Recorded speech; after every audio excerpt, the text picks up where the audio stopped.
Good morning all of you. और आदर्श की online classes में आपका स्वागत है। और जिस प्रकार हमारे जो टॉपिक्स चल रहे हैं और हमने वॉइस कर लिए, नरेशन कर लिए, और उसी हमारे जो 10th क्लास के अंदर ग्रामर का टॉपिक है, आगे वाला टॉपिक टेंस, और वही हमारे सब्जेक्ट के अंदर वही हमारे बोर्ड एग्जाम में कितने नंबरों का आएगा? 4 नंबरों का आएगा।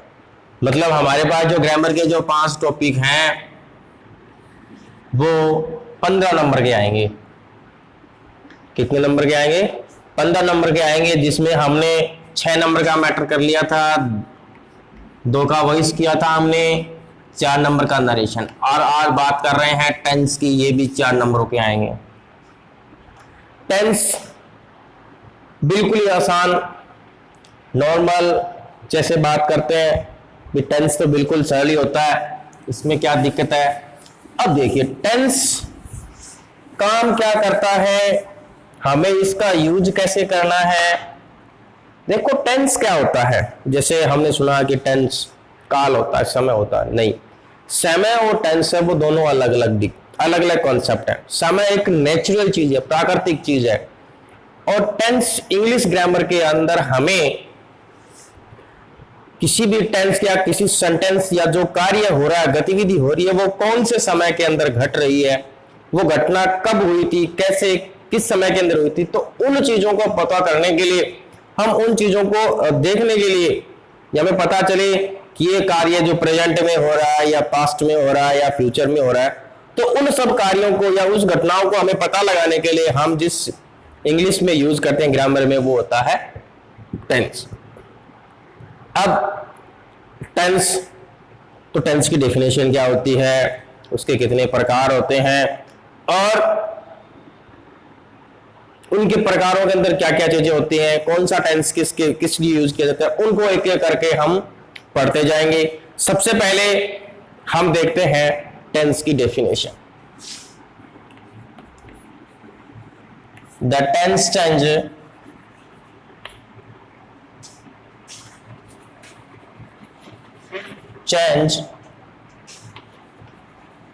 the form of the verb. The tense change the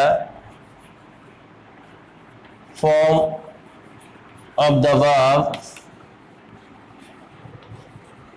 to express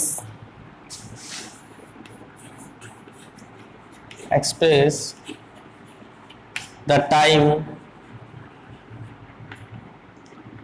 of an action। अब समझिए, टेंस बदलता है, किसको बदलता है? फॉर्म ऑफ द वर्ब, क्रिया की वर्ब को, वर्ब की फॉर्म को बदलता है। वो क्या करता है?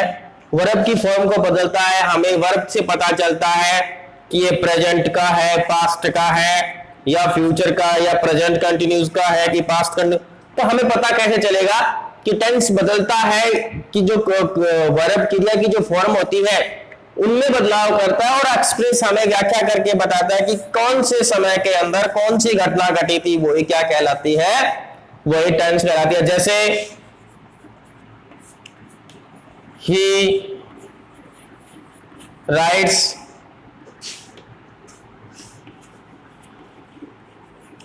he wrote, he will write। अब देखिए तीनों में वर्ब अलग अलग है, राइट है, रोट है, और विल राइट है। तो इससे हमें पता चलता है कि अगर जब वर्ब अलग अलग होती है, वर्ब बदलेंगे ना, यहाँ पे राइट्स आ गया, यहाँ पे रोट हो गया और यहाँ पे राइट हो गया, तो इसलिए जो वर्ब बदल रही है, और उसी से हम पता लगा सकते हैं कि हमारा जो सेंटेंस है वो प्रेजेंट का है, पास्ट का है या फ्यूचर का है। तो उसी प्रकार हम क्या करते हैं, ये कहता है कि tense change the verb the form of the verb to express the time of an action, कि टेंस है वो क्रिया की फॉर्म को बदलता है और उससे हमें ये पता चलता है, हमें ये बताया जाता है कि कौन सा कार्य कब और किस समय घटित हुआ, वही क्या कहलाता है, वही कहलाता है हमारा टेंस। क्लियर? अब देखिए, ये तो होगी टेंस की बात। अब थोड़ी सी बात हम करते हैं सेंटेंस कैसे बनते हैं। पहले सेंटेंस, एक सेंटेंस में क्या होना चाहिए, उसमें क्या क्या चीजें आती हैं, उसके बाद में हम चर्चा करेंगे कि टेंस कितने टाइप के होते हैं, उनमें कौन कौन से प्रकार आते हैं। क्लियर? अब देखिए,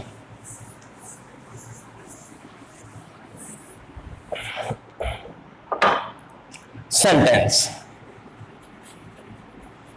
सेंटेंस वाक्य। अब वाक्य का जब निर्माण कर रहे हैं तो जब एक सेंटेंस का निर्माण करेंगे तो एक सेंटेंस के अंदर हमें एक तो subject, verb plus object, subject verb object, ये चीजें होनी बहुत जरूरी है। एक एफर्मेटिव सेंटेंस, नॉर्मल जो सेंटेंस बनता है उसमें ये चीजें होती हैं, सब्जेक्ट और वर्ब और ऑब्जेक्ट। अब हमें यह देखना है कि सब्जेक्ट क्या होता है, वर्ब क्या होती है और ऑब्जेक्ट क्या होता है। तो सबसे पहले हम सब्जेक्ट के बारे में थोड़ी सी बात कर लेते हैं। सब्जेक्ट, सब्जेक्ट क्या होता है कि वाक्य में किसी कार्य को करने वाला, या सीधा लिख सकते हैं किसी कार्य को करने वाला क्या कहलाता है, कर्ता या सब्जेक्ट कहलाता है।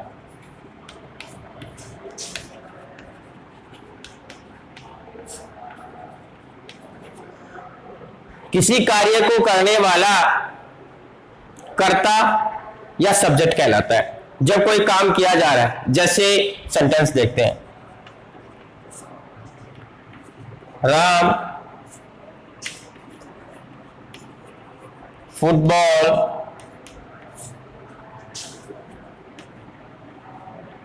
खेलता है। अब देखिए, पहली बात तो ये कि सब्जेक्ट वो ये कि किसी काम को करने वाला सब्जेक्ट कहलाता है। क्लियर? अब देखिए, दूसरी बात ये है कि हिंदी वाक्यों के अंत में जो वर्ब होती है लास्ट में होती है। हिंदी वाक्यों में वर्ब होती है, वो लास्ट में चर्चा करेंगे कैसे होती है। अब देखिए, हम जब इनसे प्रश्न करते हैं, अगर वर्ब के साथ प्रश्न करेंगे हु से, कौन खेल रहा है, तो कौन खेल रहा है मतलब राम खेल रहा है। इसका मतलब हमारा जो आंसर आ रहा है इसका, वो क्या है, सब्जेक्ट है। कि कौन खेल रहा है, किसके द्वारा, तो ये सब चीजें जो बताई जाती हैं वो क्या होता है, सब्जेक्ट होता है। तो सब्जेक्ट क्लियर होगा कि सब्जेक्ट किसे कहते हैं, कि किसी कार्य को करने वाला होता है वो कर्ता या फिर सब्जेक्ट कहलाता है। और ये अमूमन एफर्मेटिव और नेगेटिव सेंटेंस के हमेशा शुरुआत में मिलता है। वैसे क्लियर हो गया। अब बात करते हैं वर्ब की। सेकंड नंबर वर्ब, इसको हम कर्ता कहते हैं, इसको हम कहेंगे क्रिया। अब देखिए भाई, हमने वॉइस किया तब भी चर्चा की थी और आज फिर से दोबारा एक बार बता देता हूं कि वर्ब इंग्लिश में एक ऐसा ग्रामर का पॉइंट है, ऐसा एक ऐसी चीज है वर्ब कि जिनके बिना हम किसी भी सेंटेंस का कोई भी अर्थ नहीं निकाल सकते। कि वर्ब है वो एक ऐसी चीज है जिसके द्वारा या इसके बिना हम सेंटेंस की कोई कल्पना ही नहीं कर सकते। जब होगी, देखो एक सेंटेंस में अगर सब्जेक्ट नहीं है तो काम चल जाएगा, ऑब्जेक्ट नहीं होगा तो भी काम चल जाएगा, लेकिन अगर वर्ब नहीं होगी तो काम नहीं चलेगा। फिर हमें उस सेंटेंस का कोई अर्थ या फिर हम उसको एक सही दिशा नहीं दे पाएंगे, ना ही उसका कोई अर्थ निकलेगा। इसलिए एक सेंटेंस में वर्ब का होना जरूरी है। डेफिनेशन आपने पढ़ी होगी वैसे तो, कि किसी कार्य को करना या होना जो प्रतीत होता है, जो पाया जाता है, वही क्या कहलाता है? वही वर्ब कहलाती है। जैसे कोई कार्य हो रहा है या होना प्रतीत हो रहा है, जैसे वह खेल रहा है या वह खेलता है, तो खेलने का काम प्रतीत हो रहा है, हमें ऐसा प्रतीत, ऐसा लग रहा है कि काम हो रहा है। तो किसी कार्य का होना या प्रतीत होना या ऐसा लगे कि यह काम हो रहा है, वो क्या कहलाता है? वर्ब कहलाती है। कि किसी कार्य का होना, किसी कार्य का होना या पाया जाना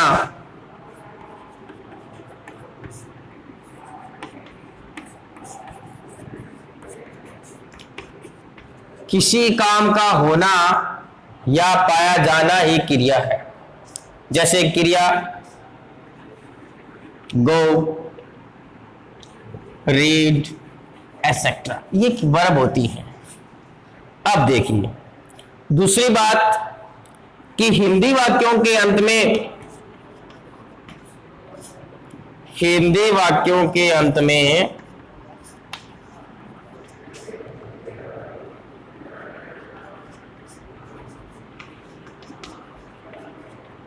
क्रिया होती है, पाई जाती है हिंदी वाक्यों के अंत में। इंग्लिश में नहीं है। इंग्लिश में तो सब्जेक्ट के बाद मिलेगी आपको, सब्जेक्ट के बाद हेल्पिंग वर्ब है तो उसके बाद मैन वर्ब, अगर सब्जेक्ट के बाद हेल्पिंग वर्ब नहीं है तो सीधा मैन वर्ब। लेकिन हिंदी वाक्यों में हमेशा क्रिया क्या है? अंत में मिलती है। जैसे खेलता है, कितना बड़ा सेंटेंस बना लो, राम फुटबॉल खेलता है, जैसे राम खेलता है, ठीक है। फिर हम ऑब्जेक्ट लेके राम फुटबॉल खेलता है, वर्ब आगे चली गई।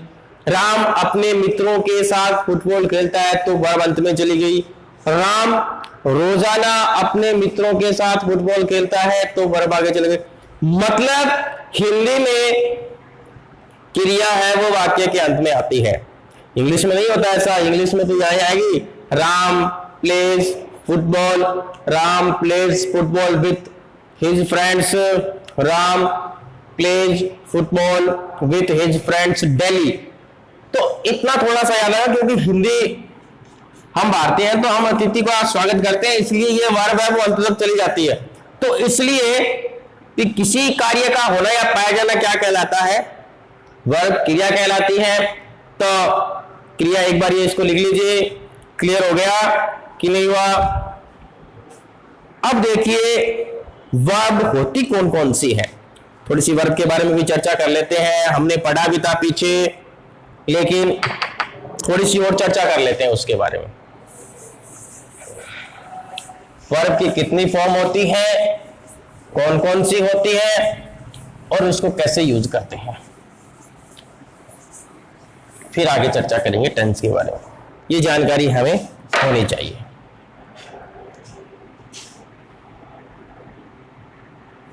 वर्ब की फर्स्ट फॉर्म,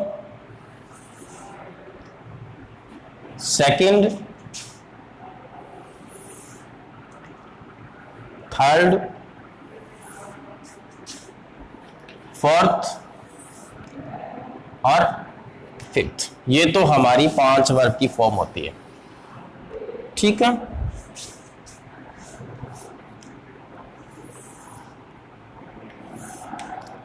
इधर वर्ब, ठीक है। ये हमारी 5 वर्ब। वर्ब की फर्स्ट फॉर्म प्रेजेंट के लिए, second form past, third form perfect, fourth form होती है आईएनजी वाली,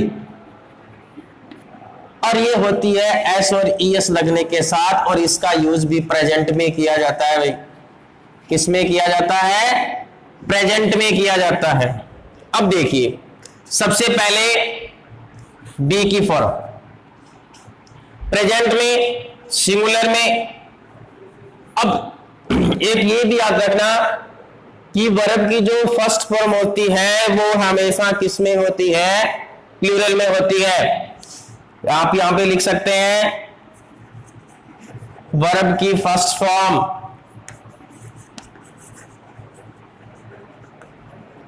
हमेशा प्लूरल होती है भाई।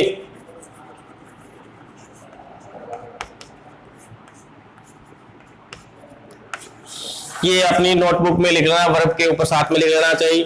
वर्ब है उसकी फर्स्ट फॉर्म क्या होगी, प्लूरल होगी। अब देखिए फर्स्ट फॉर्म आ रही है जिसका मतलब आर, क्लियर।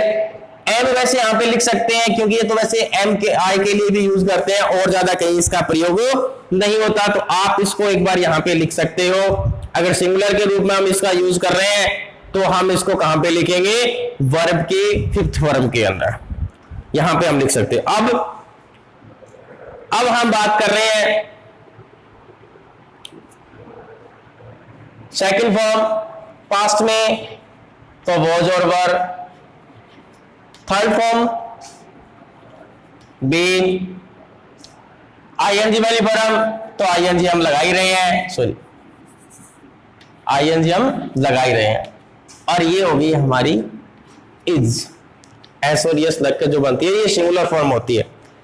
वर्ब की फर्स्ट फॉर्म सिंगुलर होती है और वर्ब की फिफ्थ फॉर्म सॉरी प्लूरल होती है। वर्ब की फिफ्थ फॉर्म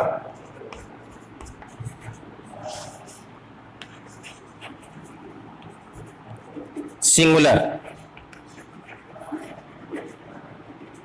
तो ये दोनों याद रखना आपने, वर्ब की फर्स्ट फॉर्म है वो प्लूरल होती है और वर्ब की जो फिफ्थ फॉर्म होती है वो सिंगुलर होती है। पहले बी की फॉर्म क्लियर हो गई, ठीक। अब देखिए दूसरी कौन सी, हमने पीछे भी चर्चा की थी। अब आती है हैव की फॉर्म। प्लूरल में क्या आएगा, हैव आएगा। पास्ट में हैड आता है। थर्ड फॉर्म हैड होती है। आईएनजी वाली हैविंग होगी और ये हो गया हमारा हैज, क्लियर। अब देखिए उसके बाद डू की फॉर्म, डू प्लूरल तो डू ही होगी, सेकंड डिड होगी, थर्ड डन, डूइंग और डज।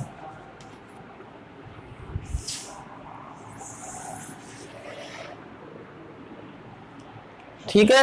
अब देखिए एक होता है विल मतलब इच्छा, यहां पे इच्छा से है तो इसका फॉर्म विल। ये भी विल होगा, ये नहीं नीड को नीड, सॉरी ये नहीं नीड आएगी, विल नहीं नीड वाला लिखो, नीड। नीड तो नीड की फर्स्ट फॉर्म नीड ही होगी, नीडेड, यही यहां पे होगा, नीडिंग और नीड्स।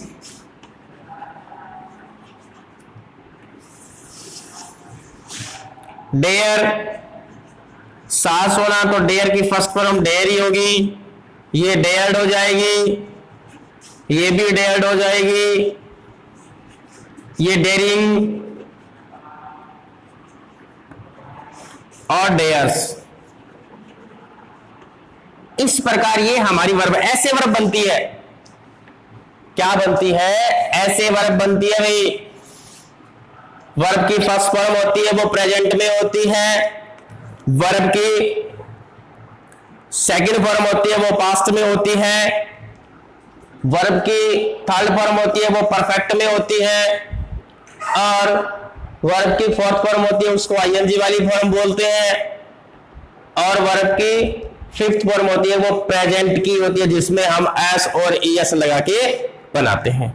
तो इस प्रकार ये वर्ब होती हैं जिनका हम अध्ययन करते हैं। वर्ब 5 प्रकार की होती है, आपको ये भी याद रखना। अब देखिए इन सब में एस लगा हुआ है कि जब एस और ईएस लगकर, यहां पे ईएस लगा है, यहां पे ईएस एस एस, तो इस प्रकार हम एस और ईएस लगाकर वर्ब को क्या करते हैं, सिंगुलर से सॉरी प्लूरल से सिंगुलर बनाते हैं। ये याद रखना, वर्ब की फर्स्ट फॉर्म होती है वो हमेशा प्लूरल होगी, वर्ब की सेकंड फॉर्म है वो पास्ट के अंदर यूज की जाती है, वर्ब की थर्ड फॉर्म परफेक्ट में यूज होती है, आईएनजी वाली फॉर्म जो कंटिन्यूस टेंस है उसमें यूज करते हैं आईएनजी लगाकर, और प्रेजेंट वर्ब की जो फिफ्थ फॉर्म होती है वो प्रेजेंट में यूज करते हैं सिंगुलर वर्ब के रूप में। तो वर्ब का टॉपिक क्लियर हो गया।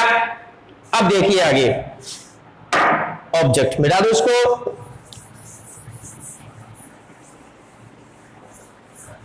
अब देखिए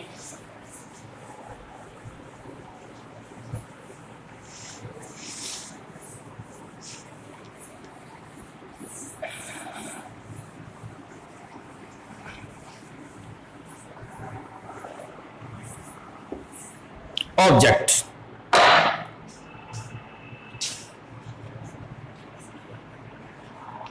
ऑब्जेक्ट होता है कर्म।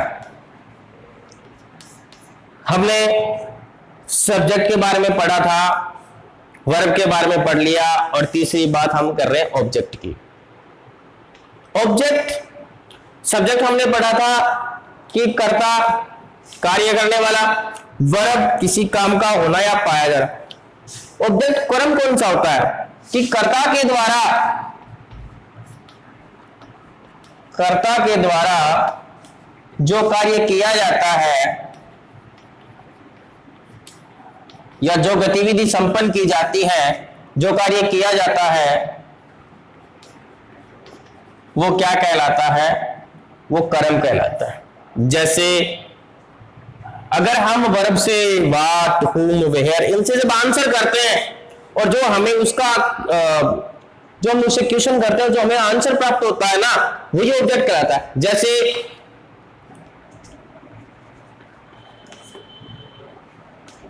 सीता गाना गाती है। अब देखिएगा, सीता सब्जेक्ट है, हमें पता है कि काम की, वर्ब ये है हमारी, सबसे हिंदी वाक्य में वर्ब कहां पे आएगी, वर्ब सेंटेंस के अंत में आएगी, जहां पे है, था, ये जो वर्ड आते हैं उसके पहले वाला शब्द होता है वो क्या होगा, वर्ब होगा। ठीक है। अब ये देखिए, गाना कौन गा रहा है, गाना सीता गा रही है, इसका मतलब ये क्या है, सब्जेक्ट है। क्लियर।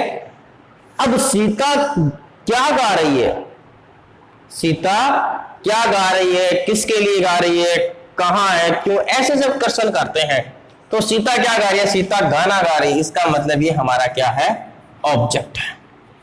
कि जब वाट, वेयर, हुम इनसे जो क्वेश्चन करते हैं और जब इसका आंसर मिलता है हमें, तो हम क्या करते हैं, वो ऑब्जेक्ट होता है। ठीक है। हमने पैसिव वॉइस में भी चर्चा की थी, अगर हमारे पास वाट और होम का जो आंसर आ रहा है, वाट और होम का जो आंसर आएगा, तभी हम एक्टिव से पैसिव में चेंज करना। ये भी बात आप ध्यान रखना थोड़ी सी। ये नहीं है कि वेयर का आंसर आ रहा है तो आप उसको पैसिव में चेंज कर दोगे, ऑब्जेक्ट तो आ रहा है, ऐसा नहीं होता है। अगर आंसर आपका या जो आपने क्वेश्चन किया है वर्ब से और इन किन से, वाट और होम से, इनका जो आंसर आ रहा है उसी को आप एक्टिव से पैसिव में चेंज कर सकते हो। तो इस प्रकार है ये हमारा ऑब्जेक्ट। क्लियर हो गया कि सब्जेक्ट किसे कहते हैं, वर्ब किसे कहते हैं और ऑब्जेक्ट किसे कहते हैं। तो लिखिए, और उसके बाद में हम चर्चा करेंगे टेंस के ऊपर कि टेंस में क्या क्या है, कितने प्रकार है उसको, और किस प्रकार हम चेंज करते हैं। क्लियर। अब देखिए,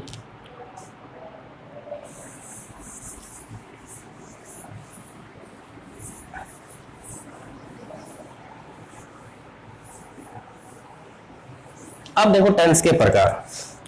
हमने पढ़ा है कि टेंस के 3 प्रकार होते हैं, पिछली कक्षा में पढ़ा भी था, 3 प्रकार होते हैं। देखो वैसे माना 3 प्रकार जाते हैं, लेकिन नॉर्मली जो मुख्य रूप से होते हैं वो प्रकार 2 ही होते हैं। कौन कौन से होते हैं, प्रेजेंट, नॉर्मली देख लो एक बार, प्रेजेंट और पास्ट। मुख्यतः तो ये 2 ही होते हैं। तीसरा हम नॉर्मली हम लिखते हैं फ्यूचर। फ्यूचर होता जरूर है, लेकिन ये खाली एक फ्यूचर समय को बताने के लिए किया जाता है। फ्यूचर टेंस का यूज है वो खाली किसके लिए यूज किया जाता है? वो यूज किया जाता है समय बताने के लिए। किसके लिए? समय बताने के लिए यूज किया। मुख्यतः दो ही होते हैं, इनका यूज ज्यादा किया जाता है। ये तो खाली समय बताया जाता है। कैसे?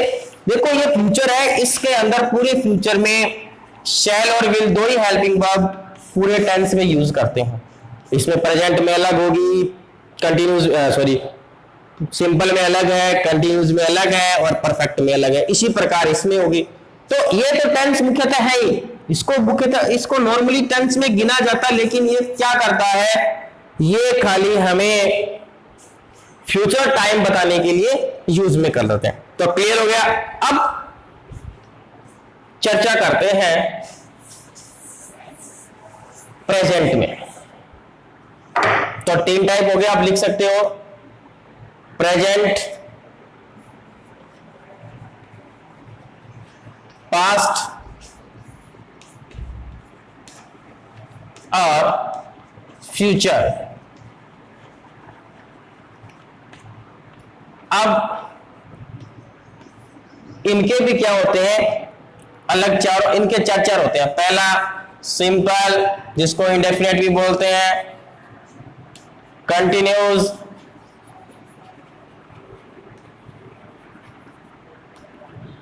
तीसरा परफेक्ट और चौथा है परफेक्ट कंटिन्यूस।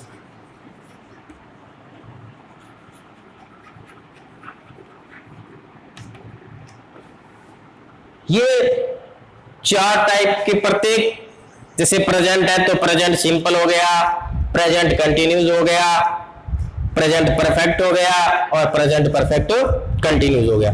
उसी प्रकार पास्ट कंटिन्यूस हो गया, पास्ट सिंपल, पास्ट परफेक्ट और पास्ट परफेक्ट कंटिन्यूस। उसी प्रकार हम फ्यूचर का यूज करते हैं।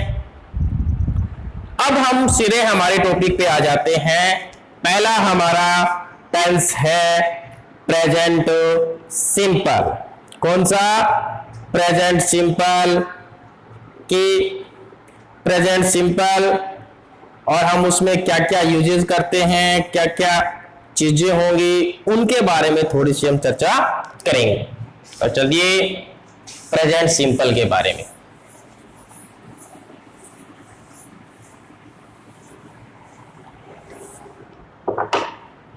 सबसे पहला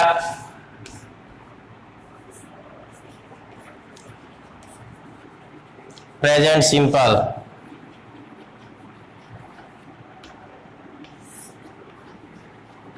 अब देखिए प्रेजेंट सिंपल। प्रेजेंट सिंपल में जैसे नॉर्मली हिंदी वाक्य में तो क्या आता है? ता है, ती है, ते आते हैं। ये तो नॉर्मली बात होगी, इसमें लिखने वाली है, थोड़ी समझने वाली बात। ता है, ती। उसके बाद प्रेजेंट सिंपल की पहचान क्या होती है? प्रेजेंट सिंपल में यूनिवर्सल ट्रूथ आ गया, हैबिचुअल एक्शन आ गया, हिस्टोरिकल इवेंट आ गए। ये जो चीजें आती हैं वो किस में रखी जाती है? वो रखी जाती है प्रेजेंट सिंपल में। सबसे महत्वपूर्ण टेंस यही है। जितने ज्यादा रूल है वो इसमें ही आएंगे। सबसे ज्यादा आपके जो एग्जाम की दृष्टि से देखा जाए तो present simple, present continuous, past simple और पास्ट कंटिन्यूस, ये 4 तो ज्यादा महत्वपूर्ण है। और परफेक्ट में से भी कुछ पूछेगा, लेकिन ज्यादा यही है। सबसे ज्यादा जो रूल बनते हैं, जो नियम जो काम में लिए जाते हैं, वो इसी में है कि सबसे ज्यादा इसमें बनते हैं। कैसे? हिस्टोरिकल इवेंट हो गया, यूनिवर्सल ट्रूथ हो गया, हैबिचुअल एक्शन हो गया, मैथ एंड साइंस के फैक्ट्स हो गए, जैसे मतलब आदतन कार्य हो गया। यूनिवर्सल ट्रूथ जो सार्वभौमिक सत्य होते हैं वो हो गया। इतिहास की कोई घटनाएं हो गई, डेली रूटीन का कोई कार्य हो गया। और ऐसे फ्यूचर प्लान भी आते हैं जो होते तो फ्यूचर के हैं, लेकिन उसको दर्शाया किस में जाता है? उसको दर्शाया जाता है प्रेजेंट सिंपल में। तो इस प्रकार ये बहुत सारे नियम है इसके, हम उनको एक एक करके अध्ययन भी करेंगे। उनका इनकी जो डेफिनेशन बनेगी वही उसके नियम में यूज करेंगे। तो हम धीरे धीरे उनका यूज करते जाएंगे। आपको हिंदी में क्या रखना है? हिंदी में तो यही आएगा, हिंदी वाक्यों के अंत में ता है, ती है और ते है। क्लियर हो गया? अब देखिए हम बात करते हैं सबसे पहले वाले सेंटेंस की, अफर्मेटिव।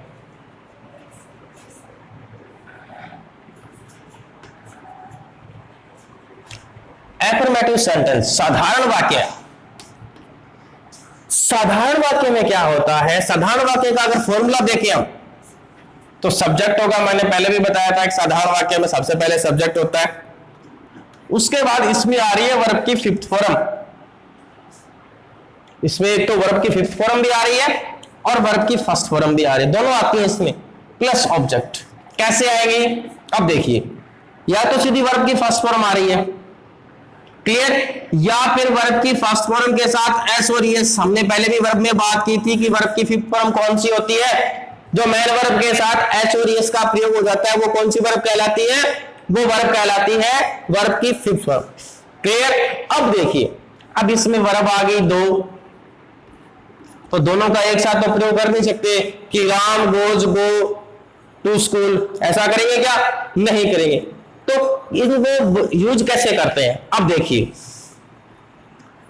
वर्ब की फर्स्ट फॉर्म, वर्ब की फर्स्ट फॉर्म का प्रयोग,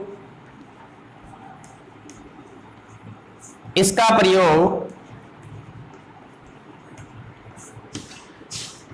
आई, वी, यू और plural subject.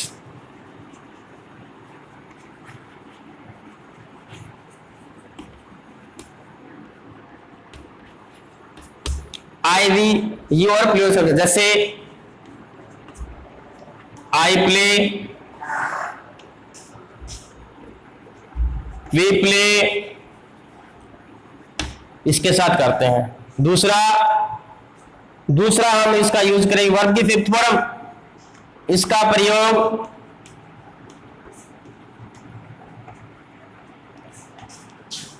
He, C, it, और इसमें एक सब्जेक्ट दे भी आता है, दे भी प्लूरल पे यूज किया जाता है, और सिंगुलर नाउन या सिंगुलर सब्जेक्ट।